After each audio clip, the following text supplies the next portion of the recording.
Bonjour à tous. Aujourd'hui, Dieu subvient à nos besoins. Car l'Éternel Dieu est un soleil et un bouclier. L'Éternel donne la grâce et la gloire. Il ne refuse aucun bien à ceux qui marchent dans l'intégrité. Psaume 84, verset 12. Nous avons un Père céleste sage et aimant. Il entend les prières de ses enfants, mais il ne leur donne pas toujours ce qu'ils désirent. Il retient ce qu'il sait ne pas être pour leur bien, mais il subvient à tous leurs besoins. Il leur donne ce qui est nécessaire pour croître en grâce.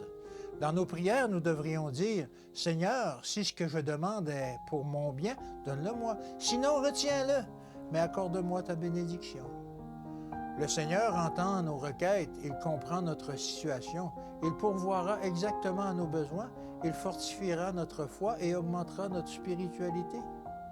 Le Seigneur est bon et miséricordieux, parfait en compréhension et infini en sagesse.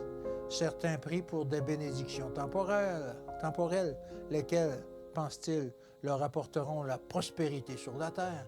Dieu voit que de telles bénédictions gâteraient leur vie spirituelle. Il leur donne un esprit de discernement, leur montrant que les richesses ne sont pas ce qu'il y a de meilleur pour eux et qu'ils doivent être satisfaits de sa grâce, de sa paix et de son amour. Dieu connaît la fin dès le commencement, il veille jalousement sur le bien-être de ses enfants. En exaucant leurs prières, il leur donnera ce qui les préparera constamment à devenir participants de la nature divine, en fuyant la corruption qui existe dans le monde par la convoitise. Nous devons soumettre notre volonté à la volonté de Dieu. Nous devons avoir confiance en son amour, en sa sagesse, en sa fidélité et en sa puissance protectrice. Le Seigneur m'a fait savoir que le moment est venu pour son peuple d'être unis. Si certains n'ont pas foi dans les messages que Dieu nous a donnés par sa parole et par les témoignages de son esprit, ils doivent comprendre pour eux-mêmes quelle est la foi qui a été transmise aux saints, une foi pour toutes. Les déclarations exprimées indiquent que certains se trouvent désorientés. Le ministère du Christ doit être le ministère de ses disciples. S'attarder à des idées spirites, c'est s'éloigner de la foi et prêter attention aux doctrines trompeuses. Le message que Dieu a donné par son serviteur Jean doit maintenant être proclamé et il faut en souligner l'importance.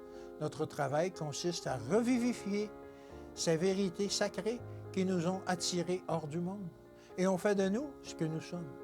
Nous ne devons pas renoncer à une seule facette de la foi, mais au contraire, nous devons maintenir fermement notre confiance jusqu'à la fin.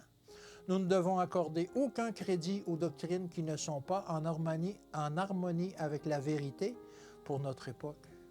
Que Dieu vous bénisse et qu'il vous garde, et je vous dis à demain.